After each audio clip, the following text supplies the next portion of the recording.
Hey people, CzarThwomp here, and welcome to episode 50 of Hollow Knight Blind.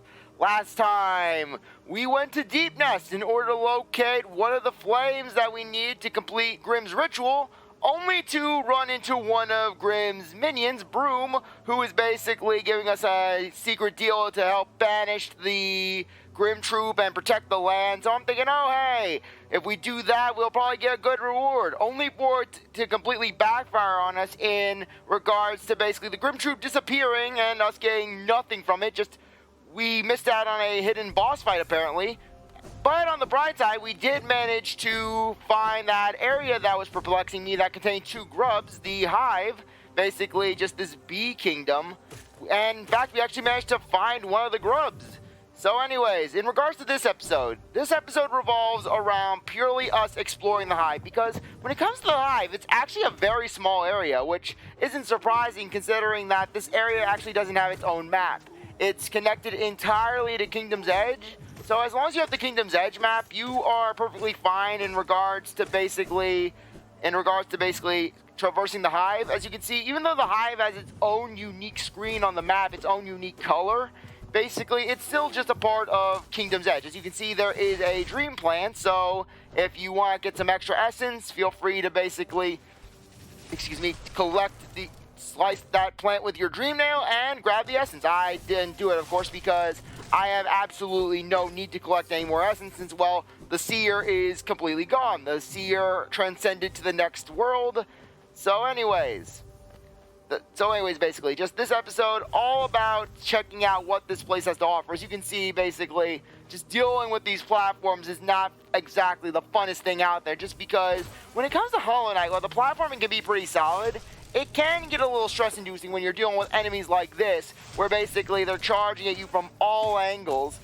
Yeah, these homing bees, they are the bane of my existence when it comes to the Hive. Thank goodness that they're only available in this one area, because otherwise I would not be enjoying things. Because these bees, they are tanky and they will doggedly pursue you. You'll see some instances in this episode where basically you run into one of them, you're trying to just get away from it, it just chases after you, and then you run to another one, and then a third one, yeah, and just they can easily overwhelm you with this, their sheer numbers alone, which can be absolutely insane. Yeah, when it comes to those beehive bugs, basically, they're not that bad. Just they lumber around. They're more or less like they're basically like a grubs mother in regards to basically how they'll release enemies when they die, as well as a gluttonous aristocrat, basically, in that their preferred method of attacking is just lumbering at you and then jumping. But yeah, in regards to area length, the Hive is actually not that long. In fact, we're a good way done with it now. Though, you know how I am, where basically when I want to explore something, I will explore it thoroughly, or at least as thoroughly as I can. Now these bees, these are essentially grubs mothers in common enemy form, where basically they will bounce around and they'll just try to use their girth to destroy you. And though you can use that girth to your advantage in that, see those platforms with cracks in them? Well, if one of those big bees strike it, then basically it'll break. This is actually important if you want to actually get a masterpiece. Though checking out this place, as you can see, just dealing with more books. You know, it's kind of odd how basically we see the bees having such a literature-based culture, in fact having one of the more refined cultures in the game, yet we don't really see any bees that we can talk to. In fact, there's only one bee that actually has any real dialogue in the game. But though they only get a slight bit towards the end of this episode. For the most part, the bees are more animalistic. I think it's because of the infection, basically. The fact that, just judging by this, all the bees just have that typical infection orange coming out of them, just spewing that Nickelodeon pus.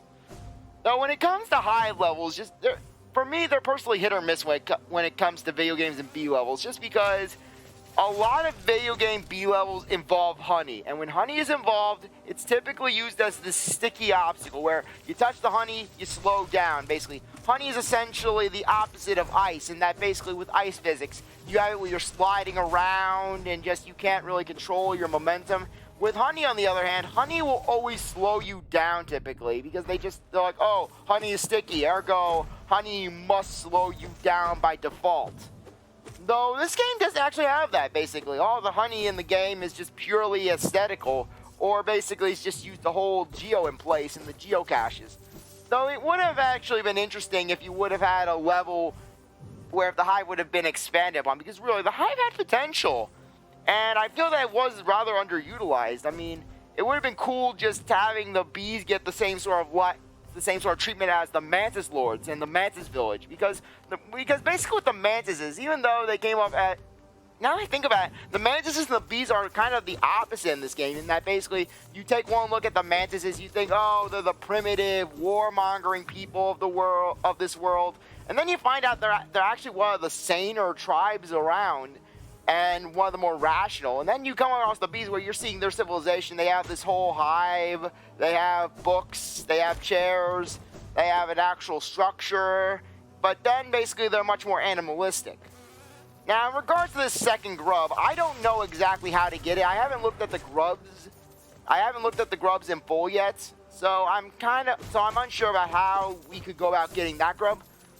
So basically, yeah, I can't really give much commentary on that despite having just completed the game. So, yeah, dealing with the bee, that demonic bee that can just jut out. So anyways, yeah, it's kind of interesting basically seeing just bees a more primal state in this game as opposed to bug fables, where basically the bees are basically one of your biggest allies in the game, where basically you think, oh, the bees are going to be your enemy. No, it's just the wasps that are out to get you, which is kind of understandable because no one likes wasps. Wasps are nature's jerks, because basically, I understand the role that wasps play in the natural environment, where basically they're a predator to bugs that could basically easily overwhelm an area if they were left unchecked. But for the most part, wasps can just be absolute jerks, where they see you anywhere near their hive. And I'm talking like a mile's radius. They're coming after you. And wasps don't stop stinging. They don't stop stinging until you stop breathing, or until you just get away from them and they're just bored with you. But anyways, yeah, that master shard that you saw back there, you need a bee in order to get it. So basically at this point, I was completely oblivious. I'm thinking, oh, is there a secret passageway? So basically, I take one look at the sidewall and I'm thinking, oh, maybe we need one of those big bees to ram it. And thankfully, there is another big bee in this room that we do end up coming across, which is really lucky on my part, because it makes it where I don't have to be worrying about that mask shard, where basically I want to get it, even though I probably won't be getting all the mask shards. Maybe I will. I'll get the remaining mask shards in the bonus episode, but yeah, I may be able to get it. I'll have to do a quick check to see where exactly the other two are. I'm not sure about, yeah, I know that there are only 2 more in the game, because basically in the achievement you have 4 mask slots, and likewise in basically the soul jar arena, basically you have in the soul jar achievement you have 3 soul jars, which basically that's what we have, and that's how I got the achievement. So anyways, I just wanted to go and save my game so that way we could actually have it all good, so that way basically we're all healed up, so that way the map's updated. It's always good to have the map updated in Hollow Knight, because the more updated your map is, the safer you feel. Yeah, that's why Wayward Compass is such a great charm in my personal opinion, why I pretty much keep it equipped at all times. Except in big boss fights where I know exactly where it is. I'm not going to get lost going there, because I pretty much memorized the route. So anyways, at this point I was just thinking, hey, I'm going to try just searching out to see what else this place has going for it.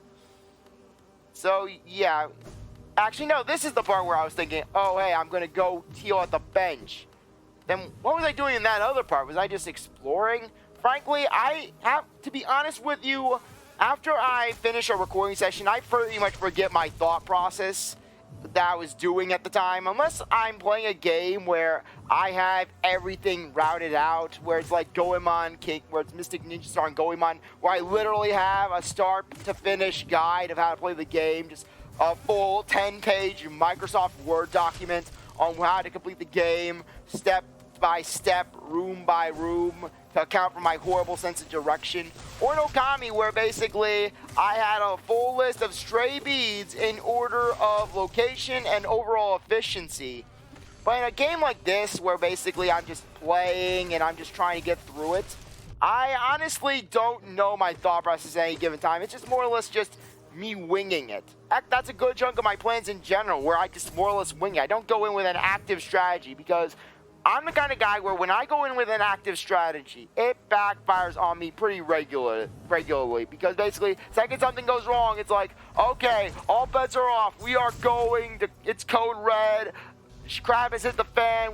There is no plan. There is no order. It's chaos. The world has been plunged into darkness. Okay, so the funny thing is that we're pretty much done with the Hive. Yeah, the Hive is not that eventful. Sure, you have a bunch of enemies, but for the most part, just this is it. Just that area right up there with the 2 barricades, that's pretty much one of the last areas. Heck, the next room is just literally a corridor. Though I think I'm jumping ahead of myself here. Yeah, I wanted to basically kill the bees because I wanted to see the big bee. I wanted to basically get the big bee log. So basically, I'm going out here trying to kill as many of those big bees as I could possibly get. Not to mention, I didn't want those big bees haunting me. Yeah, basically, in this section, I was kind of wondering what was going on here because, frankly, when it comes to this game, you never know what's lurking behind the next corner. Heck, I was anticipating on running the False Knight back in episode 2, where I'm thinking, oh, hey, this room looks interesting. So I go into this room, see a symbol on it, and then all of a sudden, boom, we're getting False Knighted. Just a False Knight coming out of the ground. Yeah, as you can see right here, I'm just checking to see how many enemies we need in order to basically get the High Guardian, as well as just checking out the different entries. Basically, 6 more enemies, as you can see there. I also checked out the Husk. I just want to also check out the Husk Hive there. But anyways, healing up in order to encounter our next mini-boss, basically. Or rather, our next boss in general. So anyways, as you can see, there's a big bee in the corner. The queen bee, I assume. So basically, I'm thinking to myself, oh, do we have to fight these guys?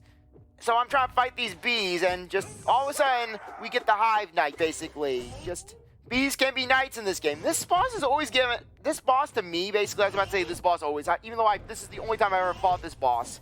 And I've only known about this boss for literally 1 day. But basically, this boss, the Hive Knight, it reminds me a lot of something you'd see out of Bug Fables. Just this knight that's trying to defend the Hive. Frankly, I'm surprised that in Bug Fables, you don't see more bees like that. Where basically the bees rely purely on robots. They don't really have a standing army, really. Just, which is kind of funny, considering that basically you would think the bees would be prepared for combat. In that regard, I mean, you see it with the wasps, though. I can kind of understand with the bees, though, because these are pure honeybees we're talking about. But anyways, fortunately enough for me, just the Hive Knight is one of those bosses where just it wasn't actually too bad to fight. Yeah, it's not too bad. It's not just not too bad. It's not too bad. But anyways, yeah, here I was just checking out different entries, seeing just what was going on here. I wanted to just see what the Royal Retainers entry was. There you go. Basically, they're weak. They're trying to basically derive strength from their leader. A wing mold, basically. Just apparently the hunter has no idea what they are. He's like, what the heck are these things? So anyways, yeah, I was also checking out Grim. Just master the Grim Tree. Well, that's just his basic thing. Yeah, thankfully with the Grimkin monsters, you only had to defeat one of them in order to get their entry, especially with the third one. I just wanted to check out what was going on here. I also wanted to see what the general consensus on the bees were, just see what I was doing there. Yeah, this is where I read the Husk Hive's entry. Okay, yeah, that solves that mystery. Though, yeah, basically I was reading that one aloud, so it's kind of awkward me doing this in post-commentary, where basically I'm going on these tangents, just talking about what's happening in the episode. Yeah, there really isn't much to say, because, I mean, at this point in the episode, I was more or less doing my typical, okay, shtick, where basically I'm just saying, okay, I'm reacting to what's happening on the screen. I think I was also talking about just how basically the Hive Knight took me off guard, just because I wasn't honestly expecting to see the Hive Knight burst out of that swarm of bees, just hear that swarm of beasts was happening, I was thinking, okay, it's just a typical swarm mini-boss sort of thing, like how we saw in the City of Tears a few times, what with the guards coming out. So I was thinking it was something along those lines as well. Though, lo and behold, we just had Hive Knight. Thankfully, the Hive Knight isn't too bad attack-wise. I would have to say the Hive Knight is a little bit easier than Hornet in regards to basically the Hive Knight behaves very similarly, just dashing around the room, dropping basically items that just release projectiles and serve as overall obstacles. Though I would have to say that he's a little easier than Hornet because at least the Hive Knight doesn't have an area of effect attack where basically Hornet, at any given moment, she can basically utilize just her string and just damage you that way, just lacerating you with a string. So yeah, I was actually wise this time, and I knew, okay, here he is. Yeah, you can't attack the Hive Knight right away. You have to wait for him to do his little roar. Though the Hive Knight really showed me the true power of unbreaking strength, because basically the Hive Knight was one of the few bosses in this game that I could actually brute force in regards to just the overall battle. And to be honest, I thought I was actually going to die the second time, and this was going to be a cut episode. Because just, you can see what's happening here. I'm just getting my ass handed to me by the Hive Knight. I'm not really given any opportunity to heal. Just like with Hornet's second battle. As you can see, basically the Hive Knight, he enters the secondary phase where he spits out bees. This was an unfortunate bit of timing for me because I didn't have the full opportunity to heal. I would have healed up more health if basically the bees weren't swarming me. Though at this point I was trying to play a little defensively. Though, frankly, when I was seeing that 1 health, I was just going insane. I was just trying to kill him as fast as I could. Lo and behold, we actually did manage to finish him off, which was pretty good. And when I saw him appear again, I was actually starting to get a little nervous. I was starting to get some Soul Master flashbacks. So I'm thinking, oh great, are we gonna have round 2 with this thing? And yeah, here I was reading the Hive Knight's bio, which basically shows that the Hunter has absolutely no respect for Hive Knight because it's like, oh, you are part of the Hive Mind, you are a slave. So yeah, for defeating Hive Knight, you actually get a pretty decent badge, basically, in terms of the overall principle. Okay, let's see the charm. For this badge, we get the Hiveblood badge, which, as you can see, I'm going to check it. The Hiveblood badge, basically, for four charm points, it basically allows you to recover health without focusing soul. Now, while this sounds like a good effect, I honestly cannot see myself spending 4 charm points to equip it, especially during a battle when I more or less just want to fight the enemy and take them out rather than just waiting around. Especially considering just how enemies can combo you. I mean, you've seen a lot of battles where I haven't had time to basically get away from the enemy for more than 5 seconds. Though, on the White Path, in the White Palace, basically, I can see this being insanely useful because just think about it. If you're using an item that lets you recover health gradually, basically, if it's the type of item where it's like, okay, we're going to wait for a little bit and then give you a point or something like that, because I don't think the game would give you an item that's constantly recovering health every second, because that would seem very broken. And when it comes to this game, I can honestly imagine the devs doing nothing that basically makes things easier for you, because that would just go against the whole modus operandi of this game. So, yeah. So I would assume that it could be pretty useful in platforming sections, like those gauntlets that you have to go through to get grubs or things like that. And yeah, I love how I died right to this common bee right here. I heal up and then lo and behold, boom. So anyways, at this point I was thinking, okay, we're gonna get the last grub and then we'll be out of here. So yeah, that's pretty much the rest of the episode. But back to my point.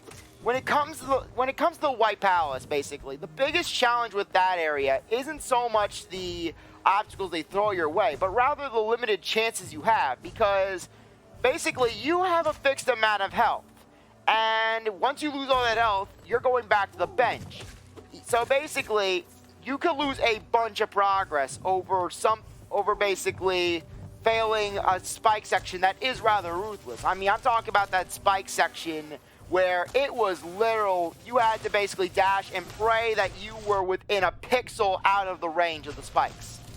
Basically, you were fighting it by pixels. And yeah, look at that bee, just Sonic the Hedgehog dashing forward at us. I swear, these bees can be homing, and they can be cruel.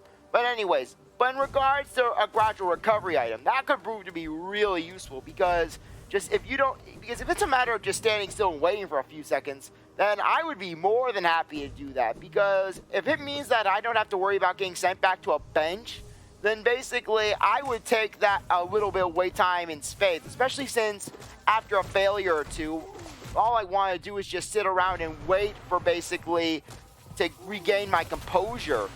Because really, hard platforming sections can really do that to you.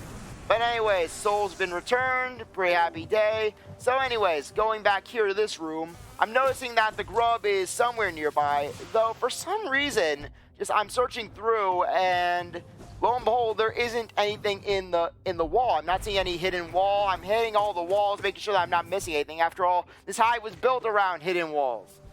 So yeah, though I cannot but wonder what it would have been like if I would have came to this place earlier. Like if I had just arrived at Kingdom's Edge and I arrived here. Frankly, I think I would have been contemplating equipping the hive badge, because I didn't really have anything truly established at that point. I mean, I didn't have strength, I didn't have my quick slash. The quick slash, though, has been just the kingpin of this entire build for me, because just being able to slash enemies fast, just that, you don't know how crucial that is to winning battles. Where I've done battles in this game where just after unequipping the quick strike badge, and I have noticed a real big difference in regards to just how long it takes for enemies to go down. Because when it comes to this game, the faster you can take an enemy down, the better. Because the longer an enemy survives, the more likely you are to take a hit. The more likely you are to take a hit, the more likely you are to die. Now, I think that the grub is actually up there, though I don't know how we would do that. Would you have to basically just bounce off a big bee and just get up there that way?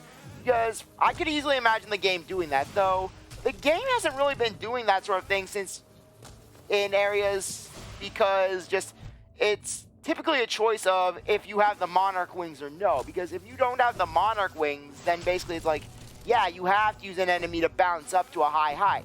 But if you do have the monarch wings, then it's like, okay, you can actually cut a little, because frankly, once you get the monarch wings, the game assumes that you're a big kid, and then basically they make it where basically they throw everything at its most difficult. They're like, hey, you beat the broken vessel.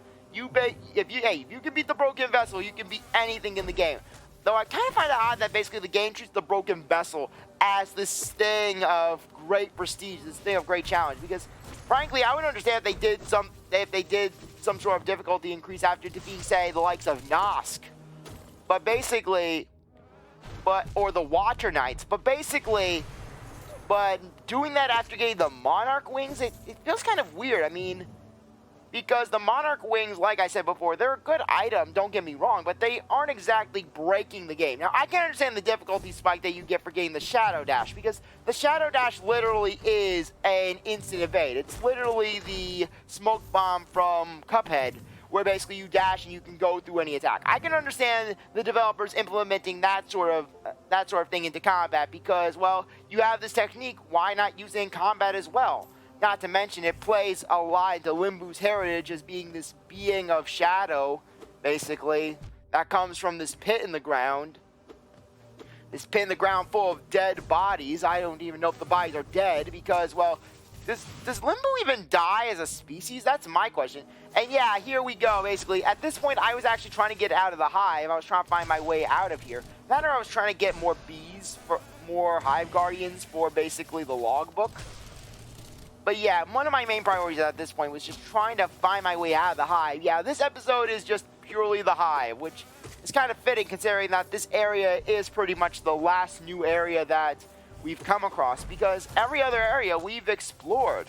So yeah.